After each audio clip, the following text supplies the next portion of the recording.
Thanks for your patience as we got started. I heard congestion was an issue. Someone needs to do something about that.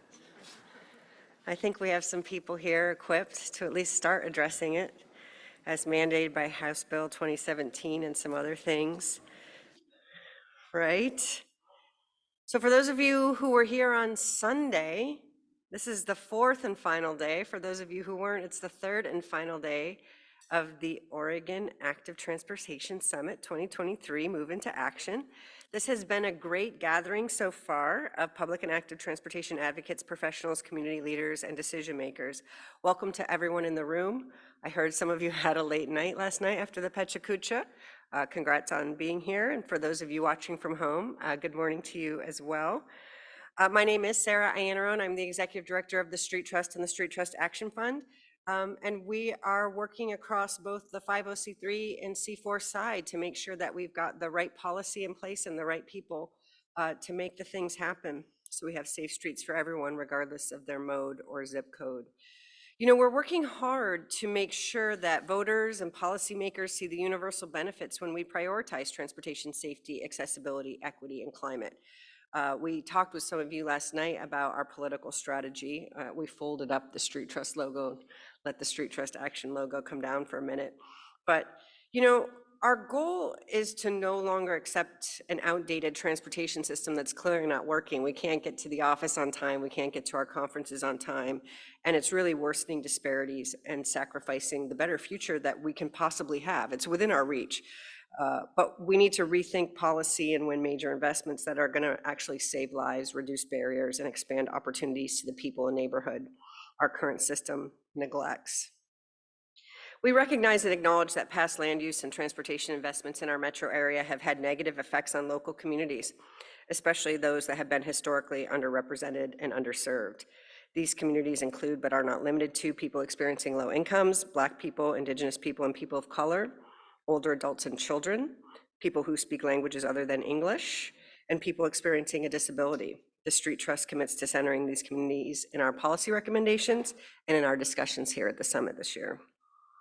A few updates before I make a couple of introductions. This afternoon, following Metro President Peterson's book reading, our closing reception will take place right here in the main venue. Some of you will be wrapping up at 4:30, your last sessions. Some of you will be wrapping up at 4:45. Come on by, celebrate, debrief, connect with each other. Don't forget to get your Street Trust t-shirts and fanny packs. They're extremely useful, I'm told. I put my phone in mine when I'm riding my bike. And we're gonna use the same Q&A format today of the note cards, and Nuksha is here to help you with that. So when it's time for the Q&A section of this, we'll collect those on note cards and bring them up to the moderators. I want to introduce our morning's moderator for this conversation about the future of transportation funding, which is a critical one. And if you didn't think it was critical before you sit through this discussion, you're definitely going to think it's critical afterwards.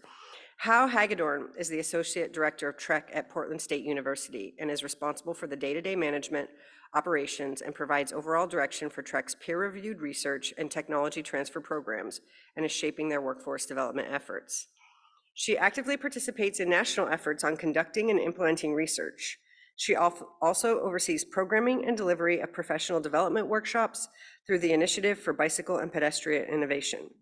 She is co-chair of the TRB Conduct of Research Committee, chair of the Oregon Bicycle and Pedestrian Advisory Committee, former chair of the Oregon Bicycle and Pedestrian Advisory Committee, and member of the Region 1 Area Commission on Transportation. Howe has over 20 years of public and private sector experience in transportation. But before we hear from Howe and our panelists discussing the future of transportation funding in Oregon, I'm honored to welcome to the stage Metro Councilor Christine Lewis, who represents District 2, which includes the cities of Gladstone, Johnson City, Lake Oswego, Milwaukee, Happy Valley, Oregon City, River Grove, Westland, and a portion of Southwest Portland and unincorporated parts of Clackamas County. Thank you, Councilor Lewis, for joining us to share the opening remarks with us today.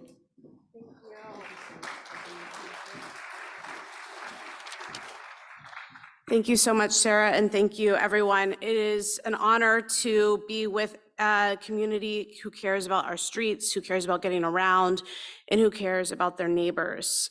So I'm here to just say a good morning and a welcome.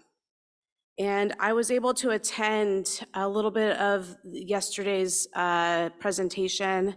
And it was the first time in over 25 years that I remembered that in elementary school I was part of a bike rodeo. For some reason, I had put that experience in a deep, dark lockbox in the back of my brain because I was a really awkward kid. And some parts of elementary school I don't think about often. But you know what? I remember that bike rodeo and it put a smile on my face. So for those of you who plan bike rodeos and similar education programs in our schools, thank you, because you are making an impact, even if you don't get thanked in real time, and even if people don't really remember it consciously at the front of their brains. But how neat is it to be in a room that used to be a mall, but a room that you can talk about OTC reform and about third spaces and about the importance of community and not just infrastructure. That's the sort of room that the Street Trust puts together, so thank you. As Sarah said, I represent the southern part of the region on Metro Council. It is a unique level of government. We work on regionalism, and we work on finding ways that we can collaborate with other local governments. We are a unique agency. We are still relatively young as governments go, and we're a planning agency. We're pretty nerdy, and we're lucky that transportation is at the core of our mission. I don't think there's any other elected body where you're going to have multiple elected officials who find joy in explaining the difference between a roundabout and a traffic circle. Not what they tell you how to do when you sign up to run for elected office. Normally it's kiss babies and shake hands. But at Metro, we get into the details because in planning, the details matter. And a lot of you in this room are the people who help us with those details. Either you're the planners or the communicators who work directly with my agency, or you're working in other parts of the state.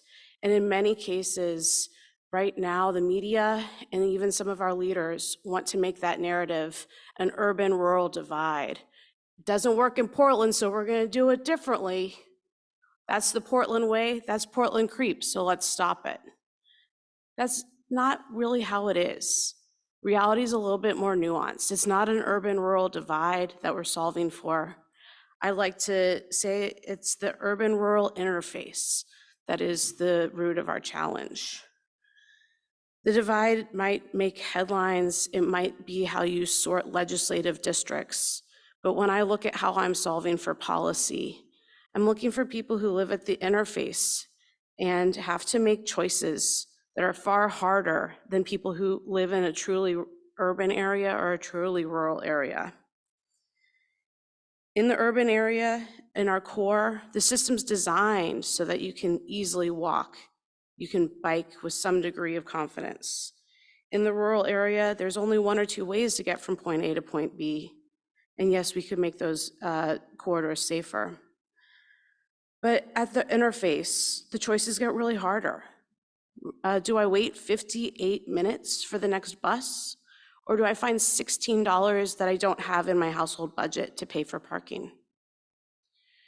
As a vulnerable person, do I wait in an unlit, uncovered intersection waiting for the bus? There's no street traffic, there's no eyes on the street. That bus will come, but what's going to happen between now and then, I don't know, and nobody's here to see it. Or do I choose to drive alone or take a Lyft? At the edge of the region, it's not a last mile problem, it's a last miles problem. It means that we have to think beyond linear connections in our transit service. We have to think about how shuttles fit in or about how on-demand might be our future. We have to think about how we lean into our assets at the edge, where there are difficult topographies, where we don't yet have the density to support the transit service we all hope and dream and want. But what are our assets? We might have walkable main streets. We might have trails. How do we increase those connections? And how do we make sure that folks at the edges of the region are involved in their own urbanism?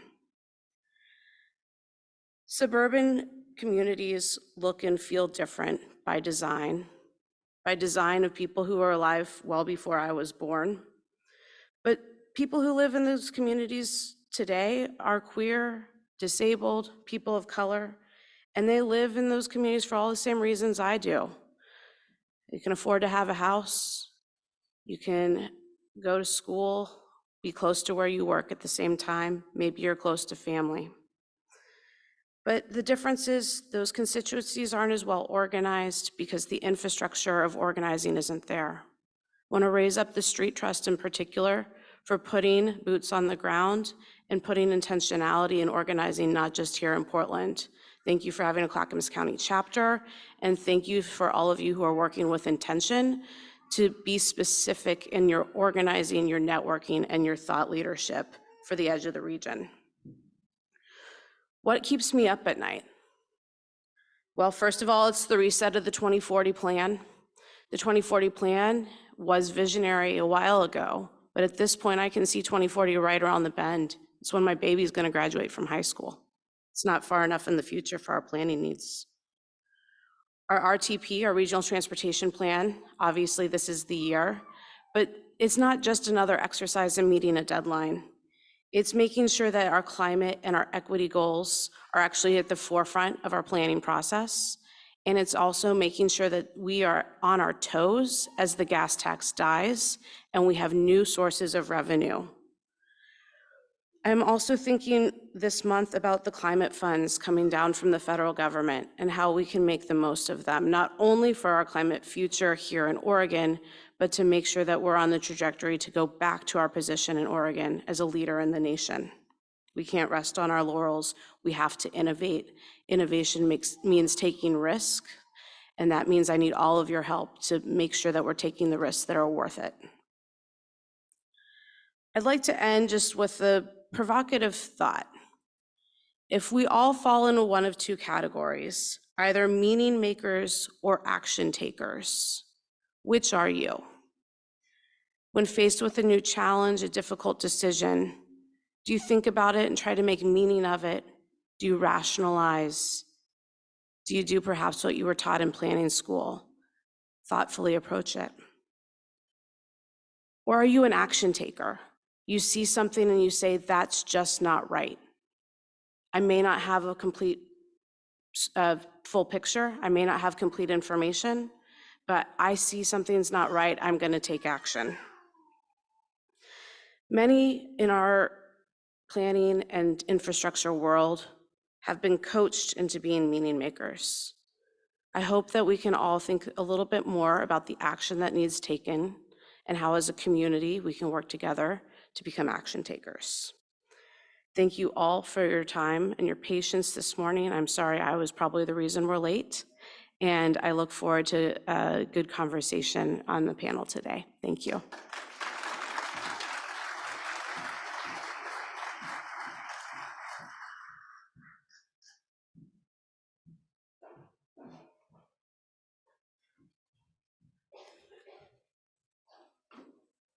Okay, so thank you, Councillor Lewis, for those inspiring remarks, and hopefully we've listened to your words and we'll carry that forward through the rest of the conference. So let me see, is this it? Is this the controller? Okay. Okay, great. So hi, my name is Hagedorn, and thank you, Sarah, for the gracious introduction prior to Christine Lewis's remarks. So before I invite our panelists up, I'm going to spend about 15 minutes framing up the transportation funding issue so that we can have a good conversation with our panelists in order to talk about the issues as well as the potential solutions to the funding issue that we are facing.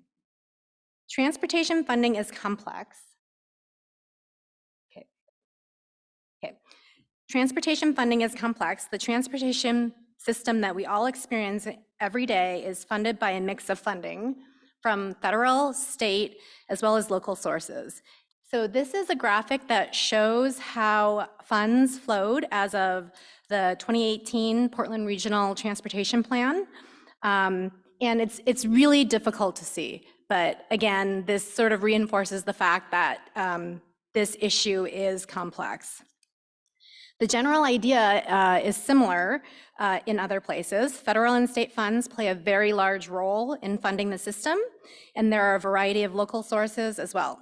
So much of the funding goes towards operations and maintenance of the system that we have, and other revenue is allocated to further building the system, whether that means new roads, new transit, or new active transportation investments. All right.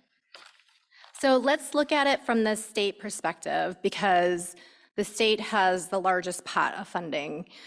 Fees and taxes are collected by ODOT, and it flows through the Oregon's State Highway Fund. So on the left hand of the graphic, you can think of it as three large buckets of funding. Fees associated with driving passenger vehicles are collected by the DMV.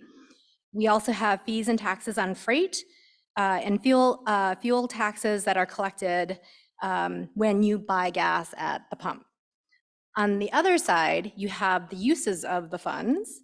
So approximately 53% of the revenue flows to cities and counties, and approximately 47% is used by ODOT for capital projects and operations and maintenance.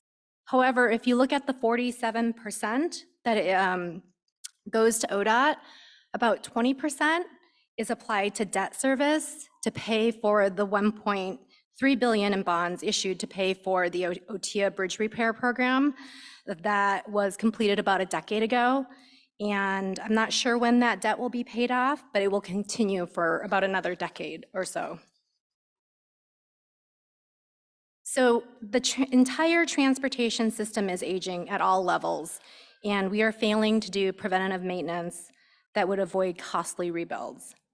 The community expectations for investments and services far outstrip funding realities, especially growing expectations around safety, active transportation, climate, and equity. The gas tax revenue is declining as well, and everything costs more. Even with the recent funding windfalls, such as the bipartisan infrastructure law, there is not enough money to fill the gaps. So I have a couple of graphics up here that tries to tell a story of why this issue is reaching sort of a crisis level. So even though the gas tax, and again, I apologize that it's really hard, this is hard to see in the back, but the slides will be made available to folks so you can dig into it deeper after the meeting if you want to look at the numbers more carefully. So even though the gas tax is more now than it was 10 or 20 years ago, because of inflation, the adjusted gas tax rate has decreased. And so that is the dotted line on the bottom. What that means is that the purchasing power of the gas tax has declined. So in October, ODOT did a fuels forecast and showed it increasing through around fiscal year 2028 and then decreasing. So that's the top line. But in the latest forecast, just hot off the press last week, and Daniel is here, he'll be on the panel if you have any questions about this. One thing that they factored in was the impact of the advanced clean cars too. And the real impact of more fuel efficiency is that there will be a decline in fuels tax forecasted to start in about 2 years. And so that is the bottom line. Vehicles have become more fuel efficient, which is really good. We want to consume less fossil fuels going forward, but we also have to deal with the fact that our transportation budgets rely heavily on people buying fossil fuels. So even though it looks as if the gross highway fund will increase in the future, again, the top line, adjusted for inflation, the money won't go far. And part of this is due to the fact that it is just costing more to build and to construct roads. it's getting more expensive over time, and it's accelerating. And this is what that graphic is showing. Construction costs are twice as high now than it was 20 years ago.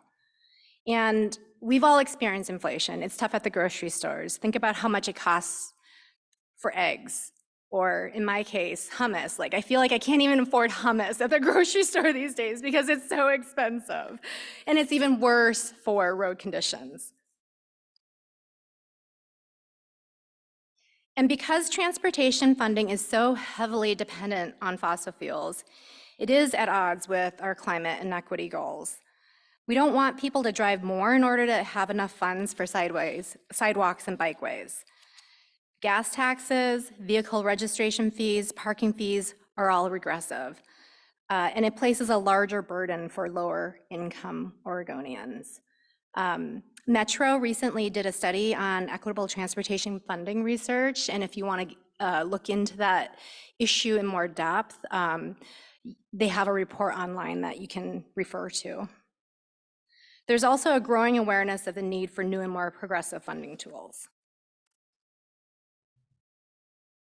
So what about local governments? Local governments have unique transportation and funding needs. The local system needs to accommodate a wide range of users. So the local streets are used for walking, rolling, and transit. And there are challenges with the local funding scenario. There are restrictions on the gas tax and registration fees for transit operations and improvements outside of the right-of-way. Local fuels taxes require public vote. And we all know, I think in Portland, I know there are other folks from other cities across the state, I feel there is a level of exhaustion with the general public on paying more taxes and fees. There are also property tax restrictions that leads to heavy reliance on fees. And unlike other states, there is no general sales tax, which oftentimes is used to pay for transportation. So just real quick, to look at the Portland example of why this is reaching that crisis level. So the pandemic has exacerbated the funding issues and has created a pretty serious crisis. These looming structural challenges have made the problem more acute. So in the beginning of the pandemic, transportation revenues dropped off everywhere as people stayed home. And while that was good from the environmental perspective, it was bad as far as the transportation funding perspective. So while driving at the state level has mostly recovered, the pandemic-related population shifts and commute changes have meant that Portland's revenue has remained significantly lower than it was pre-pandemic. The dependence on revenue sources, including parking, will decline if the region actually makes progress on shifting travel away from single occupancy vehicles and fossil fuel consumption. This was already looming, but until early 2020, there still seemed to be time to address it. And COVID drastically accelerated the need to replace the existing revenue sources and the prospect of huge cuts to transportation services without new revenue. So the more successful Portland, the region, and other areas are successful at meeting mode shift goals, the less revenue it will get to fund the system. So you may wonder, well, what about the bipartisan infrastructure law? There was a huge infusion of funds from the federal level. But the problem is that most of the BIL flexible fund goes to the state DOTs, and it's helpful, but it still is not enough to keep up with the needs. City and counties are not receiving direct allocations of flexible funds. And one of the challenges is that a lot of the discretionary grants, cities and counties and states are all competing for these grants, and the national needs still outstrip available funds. They are highly competitive, they require a local match, it takes funds to get funds, and it takes capacity to write grants. We've all been in that situation. New investments add to ongoing maintenance needs, but there is no funding in the BIL to adjust those. So what about tolling and congestion pricing? In general, if done well, it could be good for our policy goals, but this doesn't help local agencies because it's not a revenue source, a solution for locals, but it will help meet some of the state goals. And tolling has the same restrictions as the state highway, the Highway Trust Fund. And last, what about the road user charge? So Oregon is a leader in piloting a vehicle miles travel charge as an alternative to the fuels, but it's over 20 years in the making. So we've known this about this issue, right? Like we were looking at a solution 20 years ago. Origo is designed to raise the amount as current fuels taxes, but it will not fill existing funding gaps. And then there's also that tension between the adoption of EVs and highly fuel efficient vehicles and capturing revenue from them to pay for the transportation system. And lastly, the bills to expand the program in the last session and this session are still stuck. So with that, that was a quick overview of the complexities with transportation funding in Oregon. We've convened a panel of experts to reflect and discuss the issues a bit further, as well as talk about potential solutions, because hopefully we're action-oriented here. So I'd like to invite our panelists to come up. We have 4 panelists. We have Shoshana Cohen from the Portland Bureau of Transportation, Jeff Allen from Fourth. We have Commissioner Fye from Washington County, and Daniel Porter from ODOT.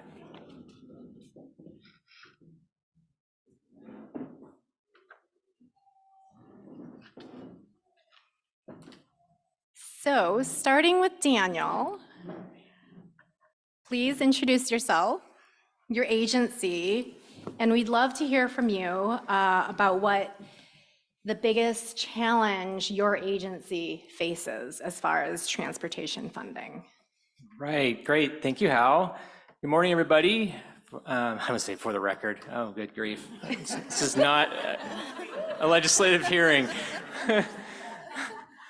I'm Daniel Porter. I work for the Oregon Department of Transportation. I'm the agency's chief economist, and I also manage the budget function of the agency and our debt and banking groups. So I have a lot of the finance pieces in my portfolio.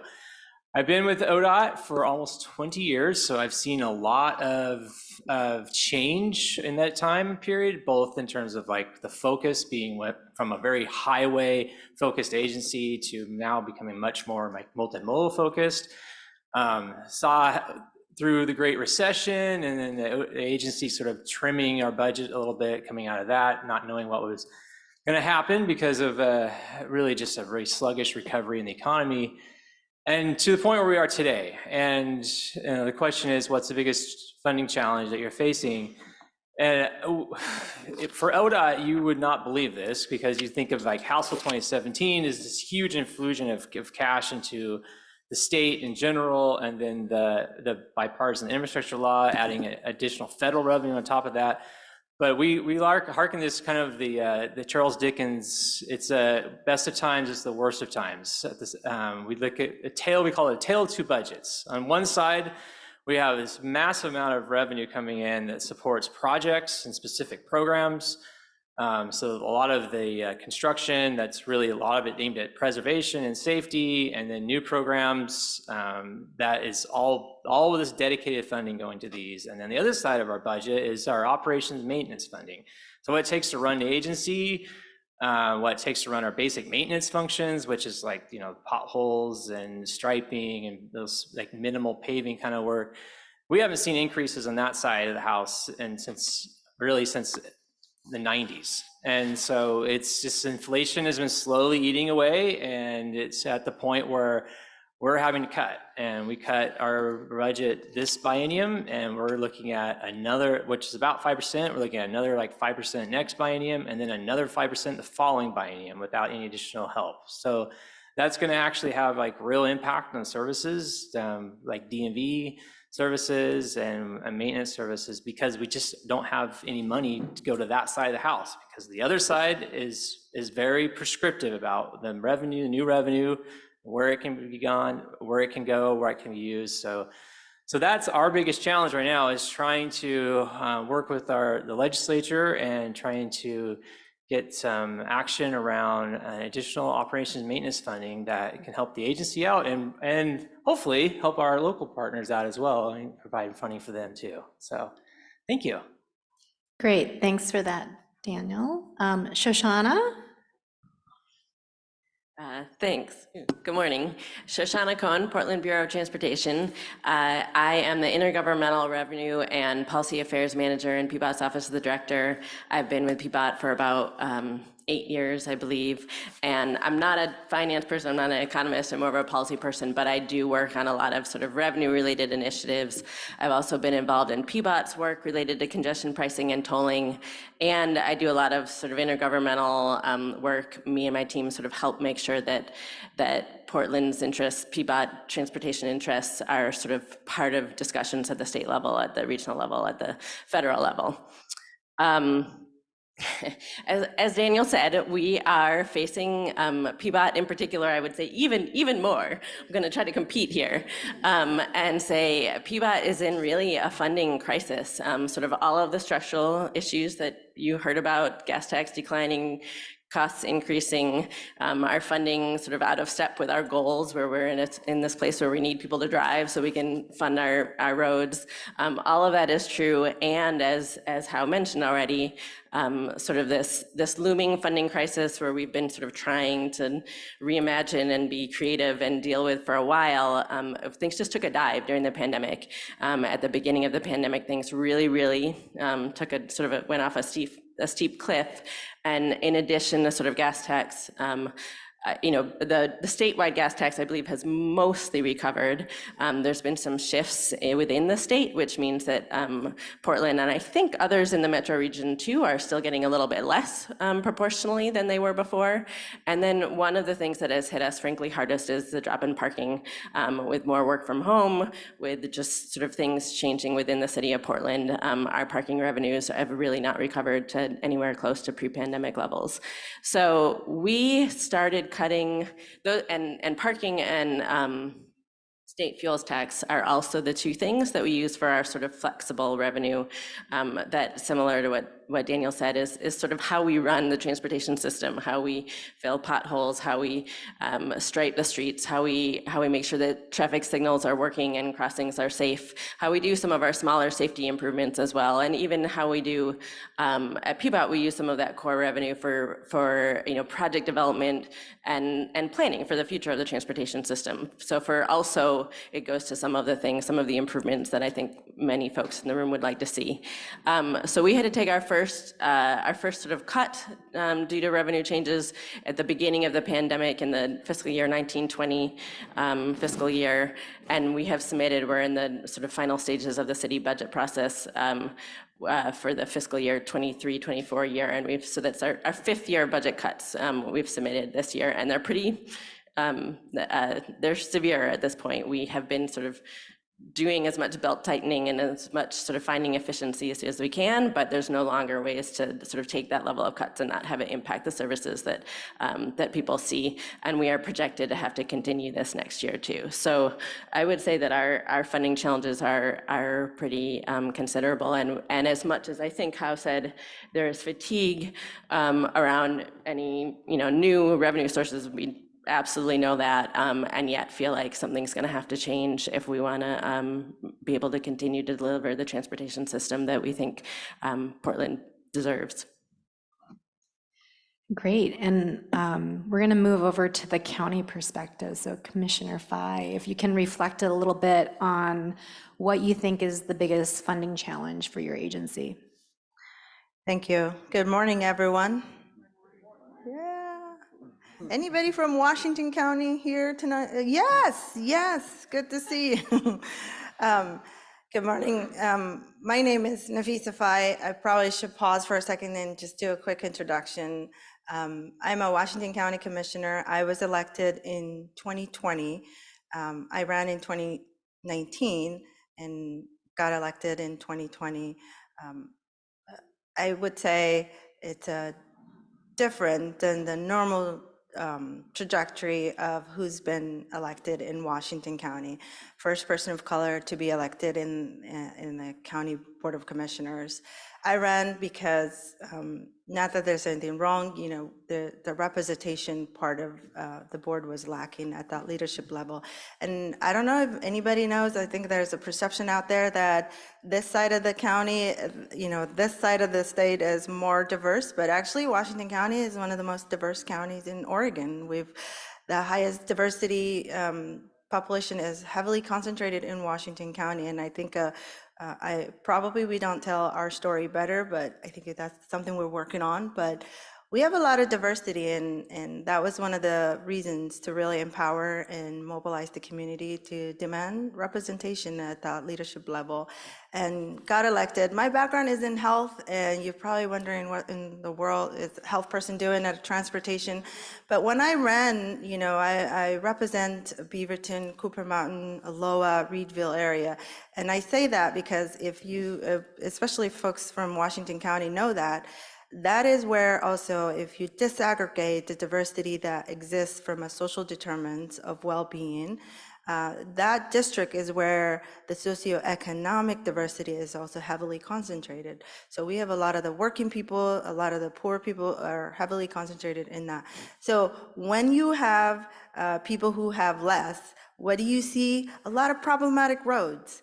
And that's why I demanded that I be named and be appointed as the Transportation Commissioner for Washington County. Because when I ran, I saw a lot of people who were putting their life in danger, who were having near-death life experiences just going to the grocery store. So I really said, you know, we need to solve this problem, and who better can solve it than the commissioner who lives and who's experiencing these near-death life experiences in these roads. And these are not just, you know, county roads, these are not just city roads, these are also statewide roads. So we also have the problem of who's responsible, right? The fingers being pointed, especially if you live in the unincorporated areas of my county. One thing that we experience, we've always called ourselves, I live in Aloha, and we have always called ourselves the stepchild because of the problems of our roads, because of what we're experiencing, whether you're on a, you know, you're in a car or a bicycle or walking, you're constantly in danger because of the problematic roads. So I've been commissioner for 3 years. This is my 3rd year. Yay for me. So I've been doing transportation stuff for the past 3 years.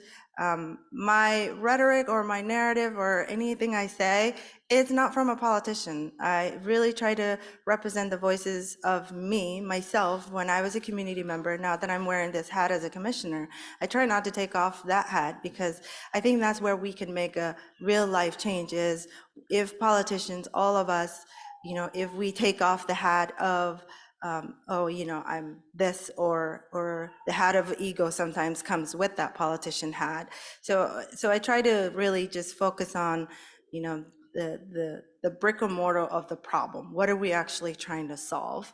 And it's been really challenging to try to make that case, because it's really hard to separate, you know, things that are life and death versus the politicking talk. But so just bear with me if I say something that's really off mark here. I'm really trying to represent the voices of people who are most impacted negatively when it comes to transportation. And I think we've been trying to, especially for area that I represent, we've been trying to facilitate a lot of good wins, such as something as small as lighten up a street, putting some street lighting. You have no idea how much it took, and how the conversation, and how much we had, and the level of mobilizing and galvanizing that we had to do, the number of partners that we had to bring. And this is it's not a small street that's in a neighborhood. This is an orphan, you know, road, like Farmington, a famous road like Farmington, extremely dark. You know, there's so many problems, but we were trying to solve something like, can we get some ADA ramps here immediately? Can we have some street lights? Because when it comes to 5 o'clock or 6 o'clock, depending on the the sunset, it gets so dark. It's just pitch dark, and so many accidents happen, and there's so many people that lost their lives. So we've been really trying to facilitate some of those wins. In terms of the question here at hand, this is also a problem. I realize that I'm taking on politicians when they get a mic, they can't seem to let go. So I think I took that role too seriously. But to answer the question, the biggest challenging we're facing in terms of funding from Washington County, I think we've been in the news about our funding problem. That is a real story. Washington County, we're having all kinds of funding challenges, just as many agencies out there. In terms of transportation, I think one of the things that, I'm going to glorify ourselves and really toot our own horn here. But one of the great things that we got going on in Washington County is we have a dedicated property funding that is really dedicated to transportations. We have our major streets transportation improvement program, which dedicates some of the funding that come in from property taxes dedicated to transportation. Now, the challenge here is we have so many demands and so little funding. And then within that, just to end and pass the mic, we have a way of doing business as usual. So that's where it is right now. I think whatever little money we have, how do we repivot and to try to figure out what are some small wins that we can facilitate everyday residents who are putting their lives in danger? And that is the challenge. Everybody is experiencing funding problems. And I think right now, what agencies and what the problem is, how do we reimagine how we fund transportation, and how can we think differently to facilitate like something as small as sidewalks or shared roads for everyone, people who are biking or walking, because my kids and I walk all over our neighborhoods, and it's very dangerous. Great, thanks for that. And I just wanted to reinforce that transportation is a public health issue. And so I appreciate having your health perspective, and it adds a lot of value to the issues that we as transportation professionals are addressing. So last but not least, Jeff Allen, you want to introduce yourself and frame up the issue from your perspective? Sure, for something completely different. My name's Jeff Allen. I'm Executive Director of Fourth. We are a nonprofit advocate for transportation electrification, based here in Portland, but working all over the country. And I was employee number 1 there back in 2011 when we got started, which was a very different world for electric mobility. And as is often the case these days, I'm sitting here feeling really old, because when Hal was talking about 20 years ago, when we started the road user fee, I was executive director of Oregon Environmental Council when Chris Hagedorn and I passed that bill that started that process. And then if we want to go really back, I did my graduate work on this issue in 1993. So, and there was a lot of work to draw on there. So we've known this problem was coming for a long time. The gas tax was a great system for paying for transportation 110 years ago, 106 years ago when we adopted it. We need something better. And I felt like in the last decade or so that I've been at Fourth doing electric mobility, it's a little bit of penance, right? Because we started this process to move us towards time of day road pricing that's really value pricing. We got smart. We don't call it congestion pricing anymore. We call it value pricing. But that was really the intent, was move towards a better system of paying for transportation. By the time I got back involved 10 years ago, it had morphed into how are we going to squeeze money out of these latte drinking EV drivers who aren't paying their fair share, right? And we all knew that was a risk when we started this process.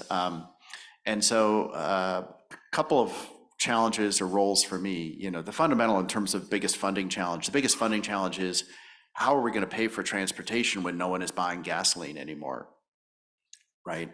And 10 years ago, that was sort of an interesting theoretical puzzle. But in Oregon, you will not be able to buy a new gasoline car in 12 years. Yes, thank you. So this is the challenge, right? That is amazing. That is awesome. Hopefully we get there sooner. But we now have legally binding rules on the books in Oregon, Washington, California, and about 40% of the US car market that say, no, absolutely, gas cars are going to be a thing of the past. And we absolutely need to do that for climate. And we still need places to drive them. We still need places to ride our bikes, right? So how are we going to pay for that system? And so I felt a little bit like it's my penance over the last decade, to go back to the car companies and the environmental advocates that I work with and the rest of the country. I digress for a minute. There's some interesting tribes here, right?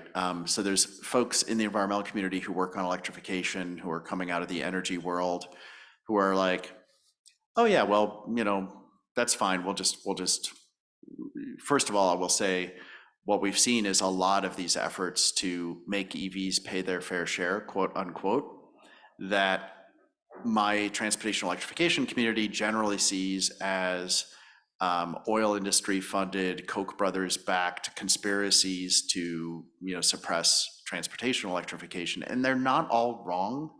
I mean, we've seen proposals in some states to slap annual registration fees on EVs that are like $1,000 a year, when the equivalent gas tax that somebody driving a Prius would pay might be $100 a year. So some of it is punitive, some of it is ignorance, but some of it is, this is a real legitimate problem. Like, people who drive electric cars still need to be paying their fair share. So I've been kind of playing this shuttle diplomacy role as a member of the Oregon Road User Fee Task Force, going back to my folks to say, no, at least in Oregon, this is not Koch brothers funded. This is actually John Kitzhaber. This is a real thing. But then also going back to folks to think about, this is an so the challenge is, how do we do this in a way that doesn't impair electrification, right? So a lot of the proposals have been, oh, let's put this weird new privacy invading fee only on electric vehicles, right? Let's make something that's weird and uncomfortable and unfamiliar to people even more of those things. So some of the proposals have really pitted the electrification goal against the revenue goal. But the opportunity on the opposite side, like I say, is to create a whole new system of paying for transportation that doesn't just raise money, but is actually a better system, and we'll get into this, I think, but my hypothesis would be, or my argument to you all would be, the way we raise the money is at least as important as the way we spend the money. Great. So we've all heard this before, right? What makes it different now? What makes it a crisis? And why should all of these public and active transportation advocates care now? Especially, for example, active transportation has gotten just 1% of the funding pie for the past 50 years.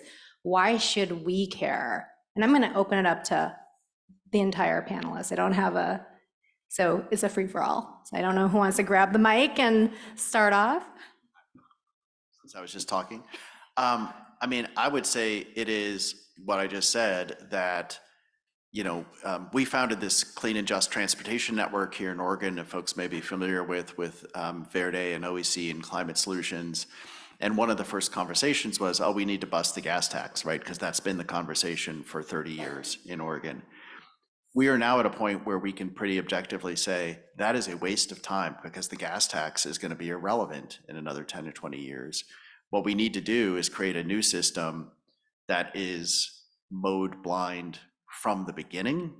But I would say the thing that's different now is that we have a crisis, that if we do nothing, there will be, it's not just a matter of, oh, revenue is going down a little bit because vehicles are getting more efficient because inflation. It's like, in the next couple of decades, there will be, practically speaking, no revenue from fuel taxes, and what revenue there is will be coming entirely from people driving 10 to 20-year-old cars. So it'll be virtually zero revenue and even more regressive than it is now. I guess I will add, I think what is perhaps different is that there's not just one crisis, but multiple crises. And there, what I absolutely agree with everything that Jeff has said, and we have this need to transition, and hopefully in that moment, we can transition to a better system rather than sort of transition to something else that where we're limping along. That is both urgent and somewhat long-term. Again, sort of versus the things that I think that from the agency perspective, where we're saying we can't have a conversation about or we need to have a conversation about 5 years from now and about 10 years from now, and we need to have a conversation about this year, sort of all together. And that's, and this is happening at a moment where, fatalities and serious injuries continue to rise, where carbon emissions continue to rise in the transportation sector, where we're feeling the impacts of climate change, and where PBOT responded, I think, to more snow and ice events this year than ever before. So like everything is coming together sort of all at once. We have immediate needs, we have long-term needs, we are changing a system that's existed for 100 years, and it is sort of all, there's a big confluence of things, I guess. That's what I would say. I would add, just from an optimism or just keeping the hope going.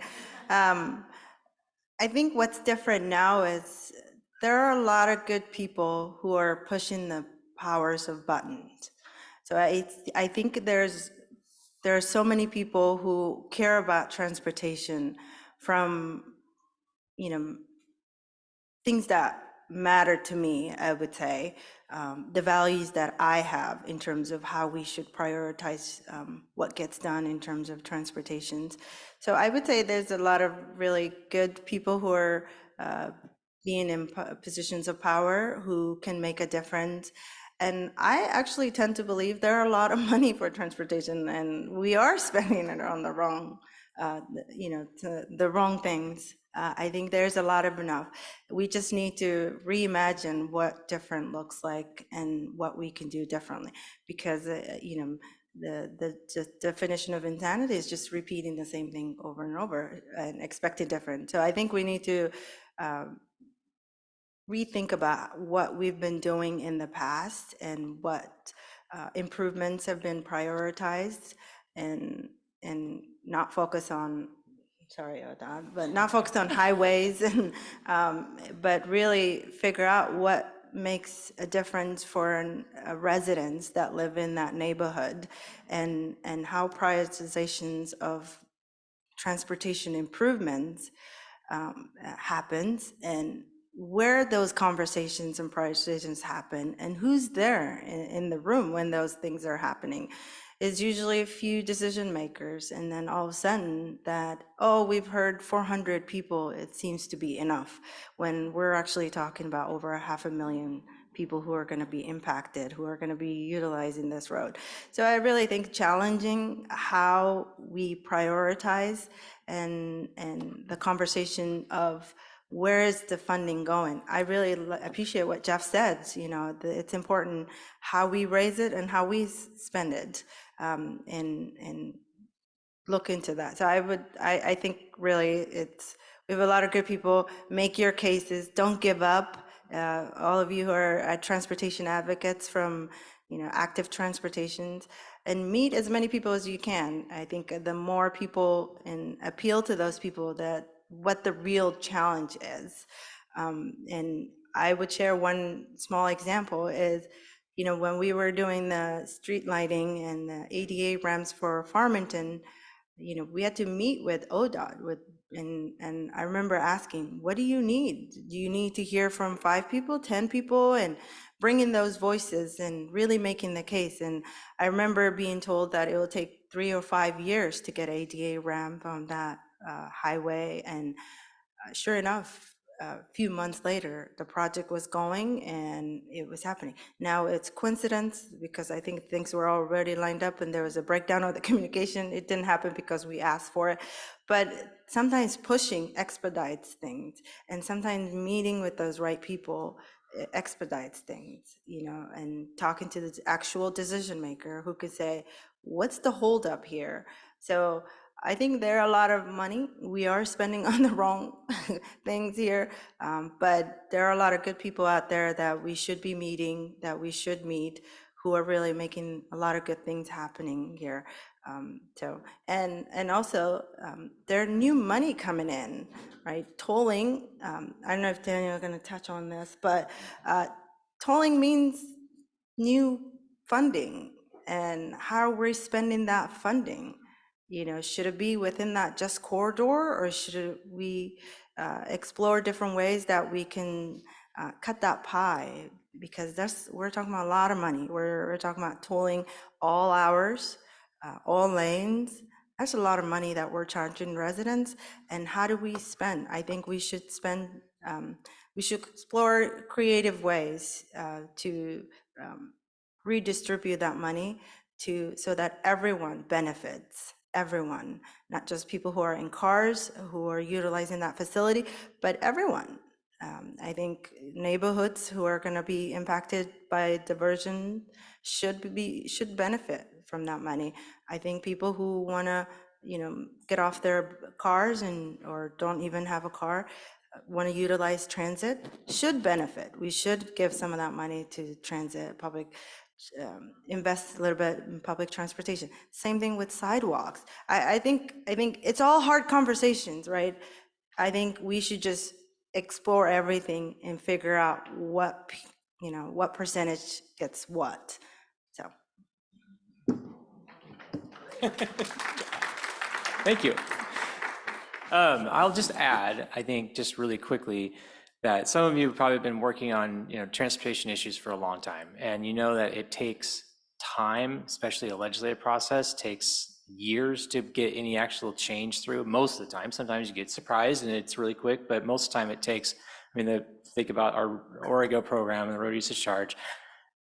That's been, even like we thought we could get a real program going in 2013 or 2015 session. It was like so close, and then it didn't happen, and now we're, here we are almost 10 years later trying to do it again. So don't give up on, I'm going to be hopeful.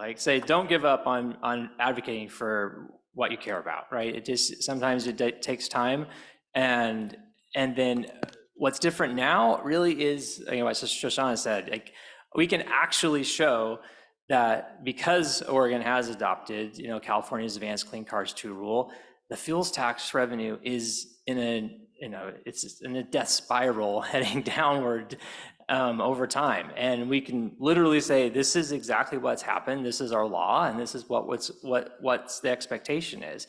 So we have, visual evidence to show in front of a legislative committee that this is the future, and this is where we're going. You have to change something. And so I think that's kind of at the point where we are today, that we have never had to be at before, where everything has been hypothetical. This is where we know that this is coming, but we can't tell you for sure, right? But now we can say, this is where we're going for sure. And so that's really important. But again, that's the longer term problem. Like Shoshana said, we have short-term issues as well that we have to deal with. Thanks for that optimism. I'm kidding. We're going to move on to actually being more optimistic, because I think what we have learned in the past 20 or 30 years, there are a lot of options and solutions, right? We just need to start implementing, taking action on some of these solutions. So to our panelists, how are your what are your agencies looking at to solve this crisis? And how are you making sure your solutions are equitable on top of that? So yes, let's solve this issue, but then there's also this equity issue that we all care about. So if you can, go ahead. Okay, I'll start, I guess, since I ended last time. We could talk a long time on this, but I think I'll summarize in that ODOT has first, much more diversified in terms of funding sources over time. House of 2017 gave us the transit tax, which is a fantastic source of funding for transit. Most of it's just passed through the transit agencies. The current STIP, statewide transportation improvement program, where all of the projects get loaded into, that's looking at for 24, 27, like about a quarter of that revenue is going to go to public and active transportation, which is a huge increase over any other previous STIP. Again, it goes to the difference of like the old days highway funded focused agency to a much more broader, multimodal focused agency.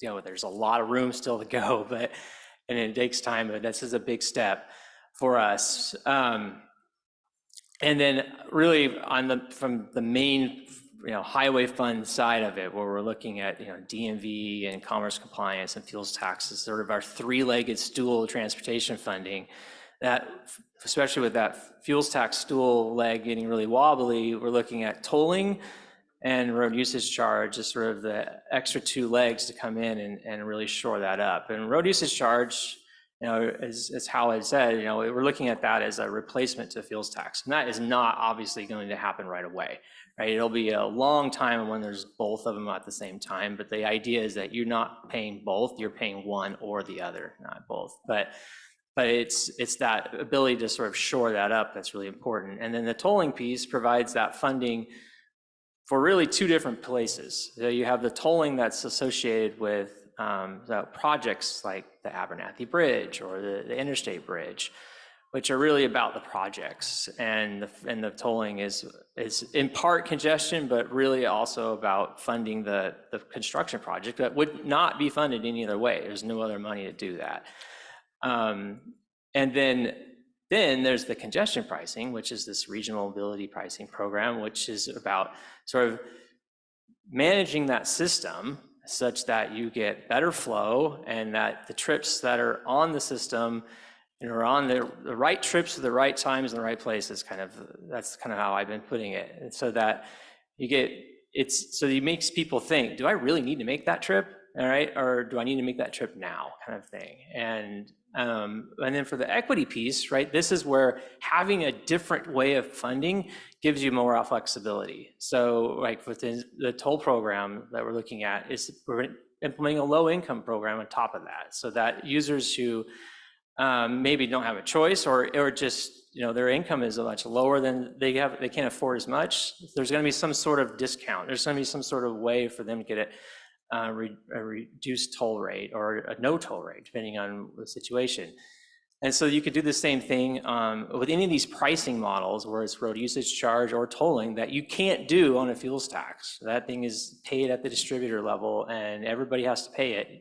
And there's no sort of recourse for that. So those are the kind of things that the agency is looking at to do, and I'll turn it over to somebody else to. I do have a follow-up question. Okay. Though. So I think tolling and congestion pricing is really promising, but structurally, doesn't it suffer from the same issue as for the use of those funds, right? Yes. It still Correct. Structurally has the same issue as the gas tax. Yeah, that's a really good point, Hal. Hey, the tolling is a tax on the use of the system constitutionally. That means it's dedicated to the road maintenance, operation, construction of that system. So it's still in that same lane as fuels tax or vehicle registration type fees would be.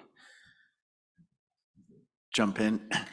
I mean, I think one of the things that needs to happen that hasn't really happened, at least not in the last decade or two here, is sort of step back and think about what are the principles of transportation funding system, or what is the problem we're trying to solve. I mean, what I see a lot is because transportation is an economic issue, an environmental issue, a social issue, we all come to it with different goals, different objectives.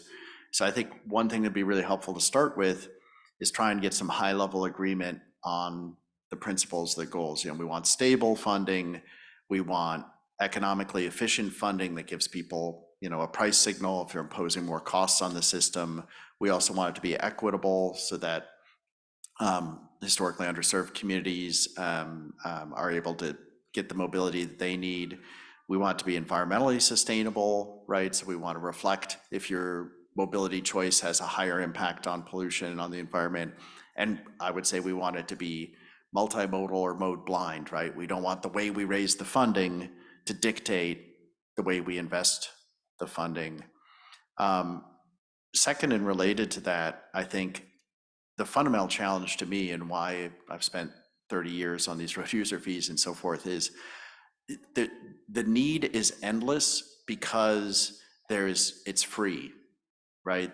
We do not have a price on demand, and therefore we don't know what the demand is, nor can we manage the demand. And it's the analogy that gets used a lot is it's like an all-you-can-eat buffet, right? Like, has anybody ever taken 2 desserts at an all-you-can-eat buffet, right? Like, yeah, of course you do, right? That's the point. But if you were paying for each dessert, you probably wouldn't do that. And that's the system we have with transportation funding. You pay what you pay.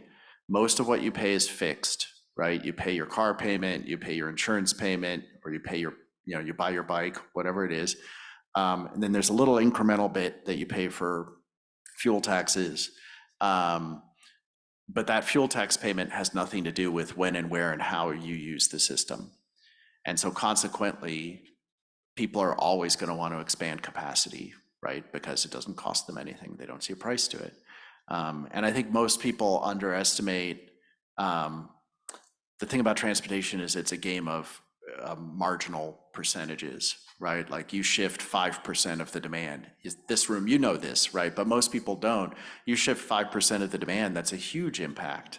And we don't have tools to allow us to do that right now. So I think I'll just end by saying that's been part of the problem with the road user fee, and the reason that it hasn't moved is because, and again, not picking on you personally, but ODOT is trying to solve their very narrow problem of we want more money, and we need money from these EV drivers.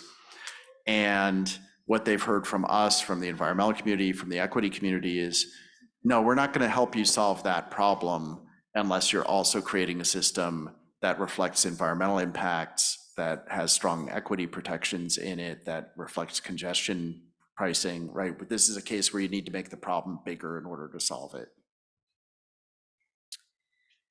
So many things we could talk about here. I guess sort of continuing on the theme of related road user charge related to tolling, I think these are all complex tools, and they all can be designed and used and in different ways and have different outcomes. And right, how could the road user charge be primarily a demand management tool or send the right price signals and manage the system? How could it generate revenue? The same thing, the same conversation is happening with the toll conversation. And I mean, it has been called value pricing, it's been called tolling, it's been called congestion pricing, it's been called mobility pricing. And I think that and I have heard ODOT say, well, tolling is the umbrella tool, and then, congestion pricing or mobility pricing are a way to do tolling. I guess I think that those are each slightly different things, and that different people are saying different things when they use those words.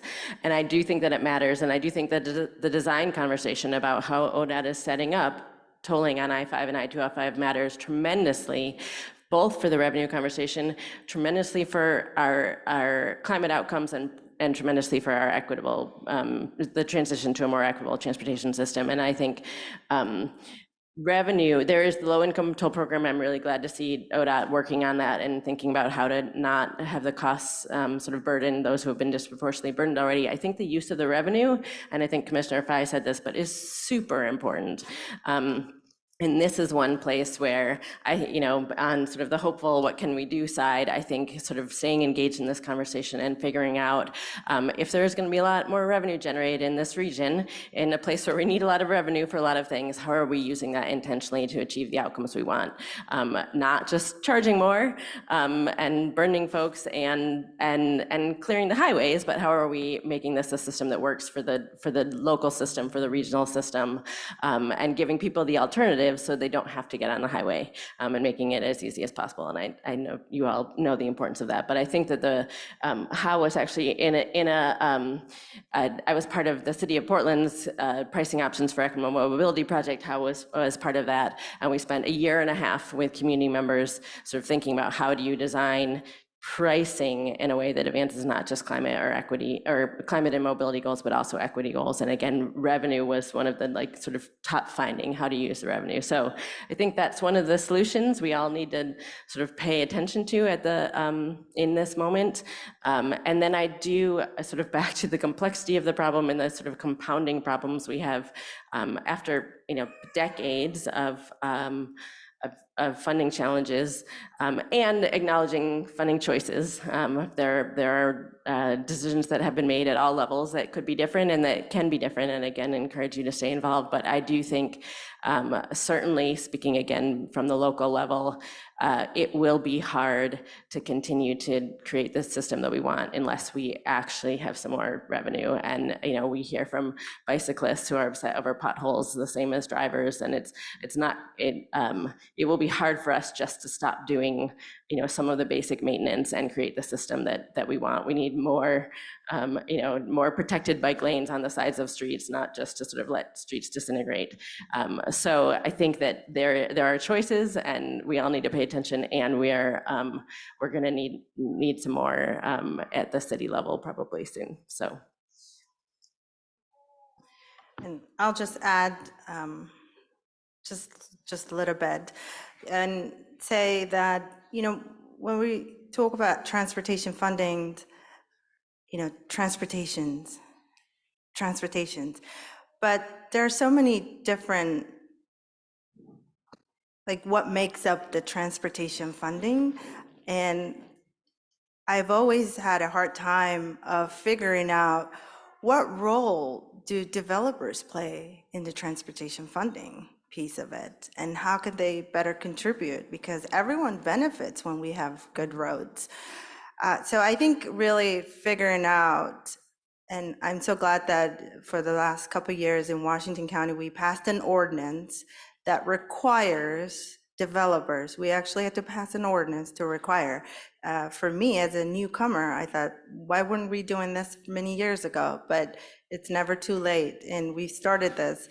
But really requiring significant portions of improvement, road improvement to developers could also contribute making this problem less smaller. And I'm not suggesting we increase the tax, transportation development taxes here for developers, but I really think developers could play a role in improving that road. And I get so many constituents that reach out to me and say, one side of my road, it's it looks really nice, but the other side, you can't even, it's unimaginable to even just try to even walk or cross to the next house. So I think that trying to figure out this, expand who plays a role in transportation funding, and figure out how do we give, because it's not just, I feel like tolling is one way now that we're going to have different money, and electrifying cars.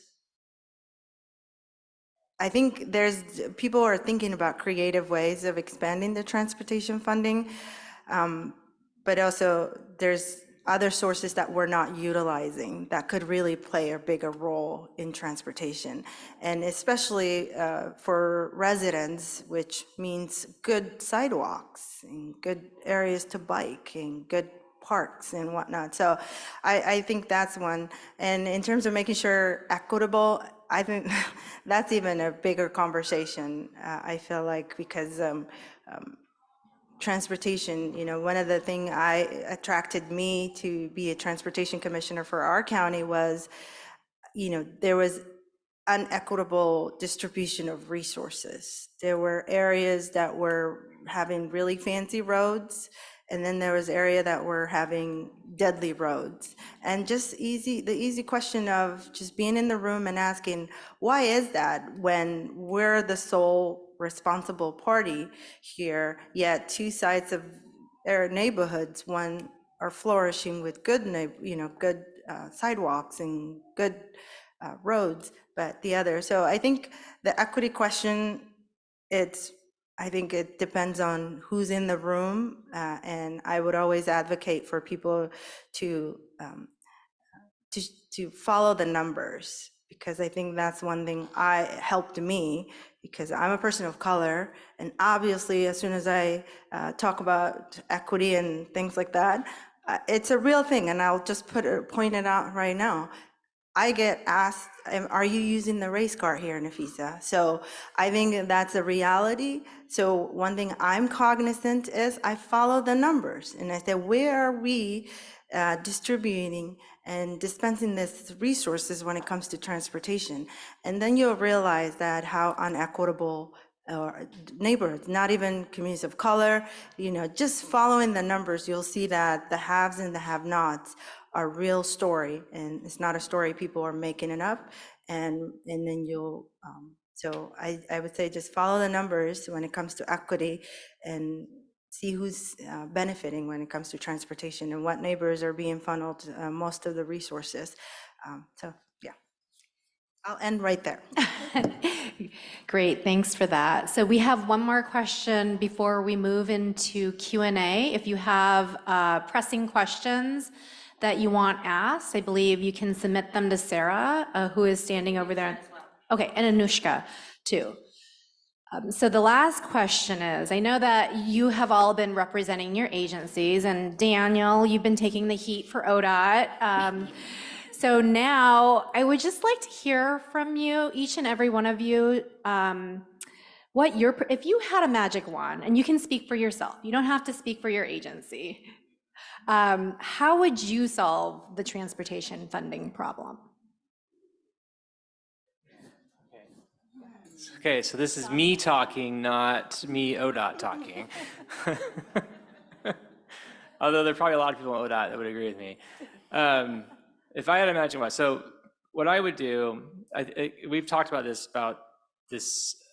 sort of fuels tax being, locked into constitutionally being only be used in certain things, and how that is so much of our system is tied to it. And as we move into a future where vehicles aren't powered by gasoline anymore, how do you deal with that tension between sort of climate goals, and which ODOT's that's a big deal, right? We are both trying to decarbonize at the same time as we need money. So my magic wand is we institute a road usage charge or a usage tax for all vehicles, and we move off the gas tax, and that gas tax becomes a carbon tax, and we can raise that to however much as we want to, and so then that money then could be used to do resilience, could be used to do electrification work. It could be used to be a whole lot of different things that it can't be used for now, and it sort of takes that tension away, so that we now have a stable funding source for our system. Plus, then we have an additional revenue source that can go and support a lot of other needs of the, adjacent to the system. It's transportation related, but not necessarily tied to within the right-of-way of the state highways kind of thing. So that would be my what I would do if I had a magic wand. So friendly amendment, maybe. I think your transportation bill ought to look a lot like your utility bill, or those of us, in fact, if I could really had the big high power magic wand, we would have a transportation utility. So you'd get a bill that says, okay, you drove, 1,000 miles this month. Base rate is a penny a mile, for use of the system. Oh, you drove 100 miles at peak times on the Terwilliger curves. That cost you an extra penny a mile. Oh, you were driving, a 1976 Chevy Nova, that's an extra 3 cents a mile, just to randomly choose a car that I definitely didn't own. That's an extra 3 cents a mile for pollution charges. You had studded tires on it, that's an extra $5,000. What are you thinking, you idiot? But you'd have that kind of broken down systematic bill, and then you'd have a utility that would then take that revenue and look at, for any given region or transportation corridor, and funneling it through local governments and MPOs and so forth, look at what is the best way to invest that money to meet the mobility needs of people in that region, and how do you break that down across modes and so forth. And then while I was at it, and obviously that system would then allow you to also do things like have the equivalent of SNAP for mobility, right? You could have a certain number of miles folks get or a lower rate per mile for frontline workers. And then while I'm at it, it would be also taking as many of the fixed costs as possible of driving and making them variable costs. Fun fact, OEC, so if you take the cost of insurance, car insurance, for example, and charge that per mile, instead of charging it as an annual cost, driving goes down about a quarter. Without making it any more expensive for people to drive, you're actually just giving people more control over the costs they're already paying. So that's probably enough work for one wand. I think that's a pretty good wand vision. So I'm not sure that I have that much more to add, other than that I think, and you touched on this, that people would understand all of those pieces, and that this would lead to us being able to create a system where we would get rid of crashes. We would have a much more sustainable and equitable system, and people would understand how they're paying and would be okay with paying, because we would have created this system that gets everyone where they need to go safely and affordably and efficiently. If I had a magic wand, I actually wouldn't be solving the transportation funding problem. I would actually find out if there's where the problem is and how much waste there is within the transportation funding. Because I think I'm suspicious of our system, and I would say that there's a lot of waste and there's a lot of money that are being left behind on tables, that we're not really being strategic in how we fund the transportation funding that we currently have. I understand high level, the gas problems and our highways needing some fundings, but I think the current funding, the transportation, isn't distributed equitably or isn't distributed correctly. So if I had a magic wand, I would actually hire a CPA and to try to figure out where are the waste in the transportation funding, and to try to figure out could we actually eliminate some of those waste. And when I say waste, like just using the simple term of the process improvement methodology and figuring out where there's like unused money or used wrongly. And I'm using that analogy because that's what we're doing as an agency at Washington County, to try to figure out, we've had to cut $31 million. Last year, it was in the news. This year, same thing, 25 million. And instead of impacting services and people and then impacting the community, because if we lay off people or we cut community services, then the community is impacted. And one of the things we did is actually, hey, like, let's actually just do simple process improvement within our own budget and figure out what are the money that we could rewire and just channel it to differently. And we found a lot of ways, a lot of money that we were bleeding unnecessarily. And the good news is, even though we had the $25 million budget deficits, we don't have to lay off anybody, and there's no community drastic impact to what we have to eliminate. So if I had a magic wand, I would look at the ODOT's budget and figure out where there is a waste and what are we not spending. Simple thing is, like, how hard is safe routes to school? You would think you would apply a grant and you could fix the real problem people are saying when it comes to safe routes to schools, grant applications, and it's so difficult. So I think and when things are difficult, they're not being utilized. So there's a lot of underutilizations of transportation funding, and there's a lot of misuse within transportation funding in Oregon, I think, and we need to figure out to just expand the narrative of when we talk about transportation, and just put everything on the table and have that courageous conversation around all the waste that's being happening, and then really deliver facilities that work for everyone, because our roads are problematic, and everyone, cities and counties and the state. Sorry, Daniel, we're but it's to blame all of us. And so that would be my magic wand. Great. Thanks for that. Okay, I'm actually having issues reading this question. So I would like to invite the person who wrote the question about using the vernacular of a consumption tool. Maybe Jeff can read it. Can you read it? Okay. Can you read that question? I think so.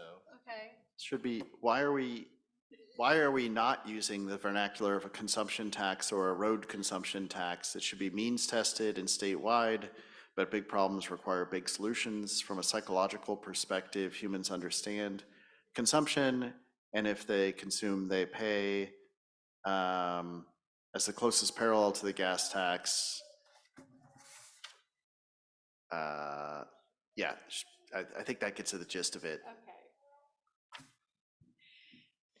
Panelists, did you all understand that question?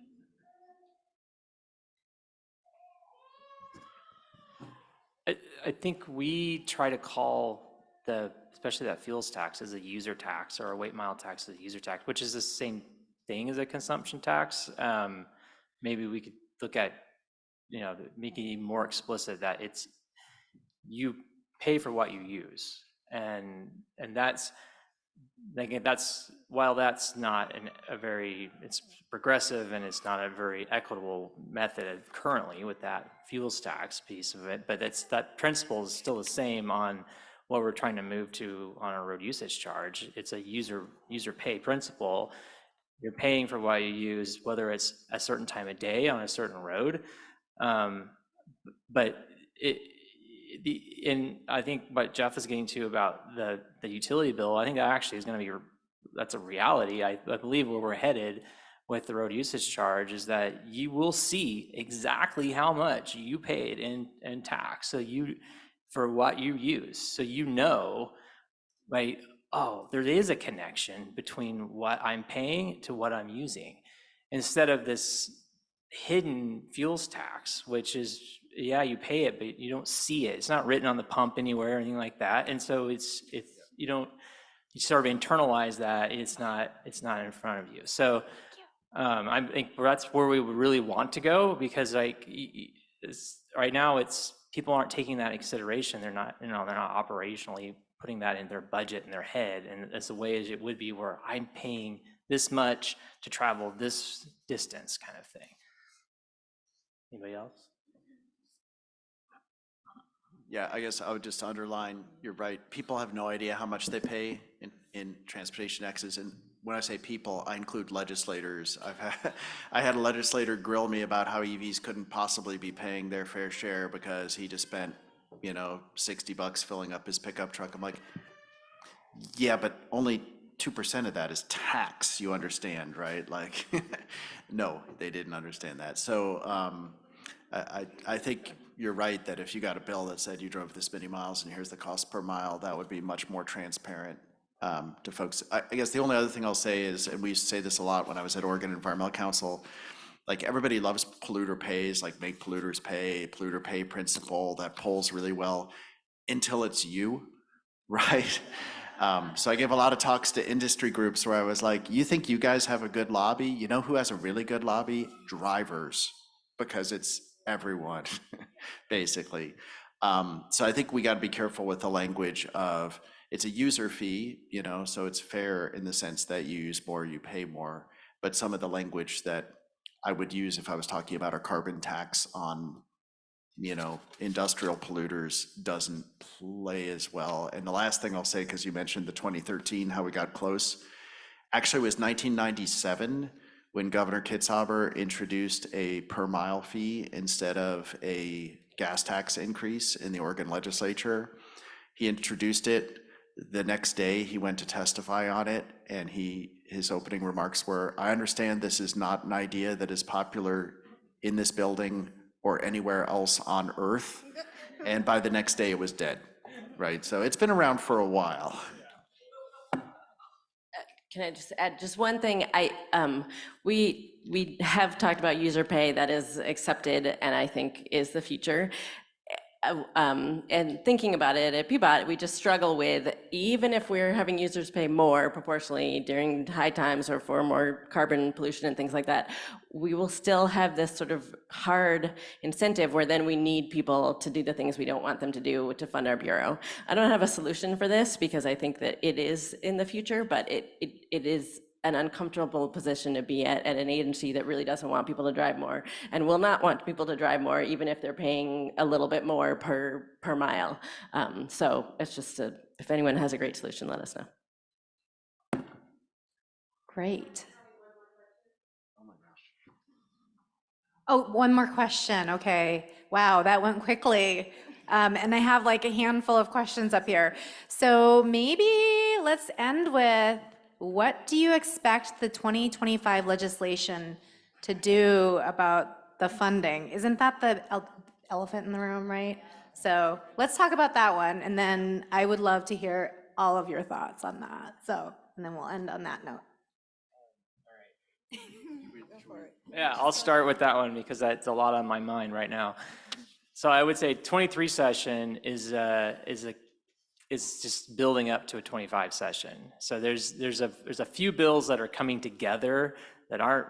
They had in sort of transportation. There was a Joint Transportation Committee last week. They heard an amendment to House Bill 2098, which is about IBR. It's about reaffirming commitment to Rose Quarter. It's around cost responsibility, and it also has some like studies in there. And one of the studies the legislature gave themselves, which is interesting, is that they will look at like transportation funding and whether it's adequate. And they all gave deadlines for themselves for what they assigned to ODOT and what they've assigned to themselves. Deadlines by the end about September of 2024.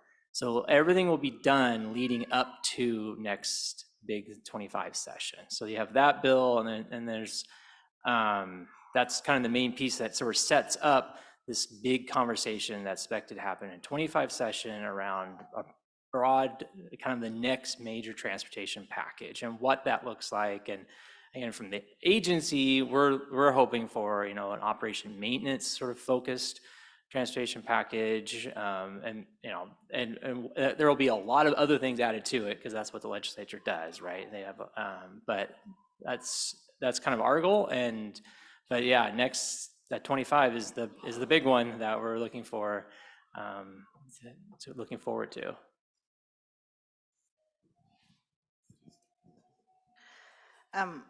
I would hopefully something that solve. I'm not a state ledge person, but hopefully will be a legislation that is centered on equity and hopefully figures out how do we. Sometimes the statewide bills aren't like. Couldn't we be more directive in how when we're building the bills, the mechanics of the bills, how do we distribute some of the funding? So I think that's just a bias I have on my own as a previous lobbyist or now in my role here. But so hopefully we designed a bill that funnels the money differently. And a side note, I would say, because I sit on the Regional Toll Advisory Committee, I would hope that in 2025, there will be a winnable bill that increases the low-income wage. So I'm hoping that would, because we will have tolling and everything happening, and then people's minimum wage hasn't increased, yet we're expecting people to pay more. So hopefully, that's just my personal wish list, is that a winnable bill that really increases the minimum wage. I floated around $17, but I've even heard from people say, why not 20? So hopefully it will be a something like that. Well, I'm hoping the legislation takes our magic wand and waves it. But I guess I would turn it back and say it's going to be up in part to you all. When we were talking about optimism before, one of the things that makes me optimistic is, after 30 years of working on this, we're finally seeing folks who are not just transportation nerds and economists digging into this, which is what it's going to take, right? Like it's going to take. So shout out to Vivian Satterfield from Verde, now at the city, but it's going to take folks like that. It's going to take folks like you all digging in and saying, actually, I'm not a transportation economics nerd, and I see how important this is to my community and things I care about. If you care about climate, if you care about equity, if you care about economic development and access to jobs, you need to care about transportation finance. And that's the coalition we're going to have to mobilize to get this done. And, I would say it's also not the usual suspects. We got to find a way to talk to rural Republican legislators, because honestly, their constituents are probably the most screwed under the current system, right? I drive a 20-mile-per-gallon pickup truck on my farm in Eastern Oregon at midnight. I'm paying 3 times as much as the Prius driver on the Terwilliger curves at rush hour. That is insane. And that's the system we have now. But in the political system we have, those folks see me coming and they're just like, oh yeah, urban enviro, anything you're proposing is going to be, not good for our constituents. So I won't go down the rabbit path of how we fix national politics, but we're going to have to do a little tiny piece of that as well to get this done. So we need to be mobilizing now for 2015. Shoshana, you get the last word. Well, and I really want to echo a lot of what Jeff said again. I think I was just thinking the exact same thing. The 2025 bill starts now. This session has been focused on major projects.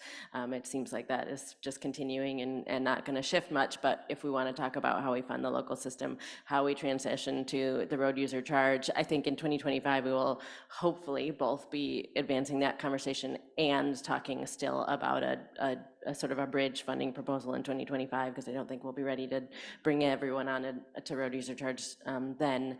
But so there will be really critical conversations in 2025, and we do need to keep it centered on local needs, on active transportation needs, on sort of funding all the things probably many of you want, but that's there's only so much any of us sitting up here probably can do. So we'll definitely need everyone's help.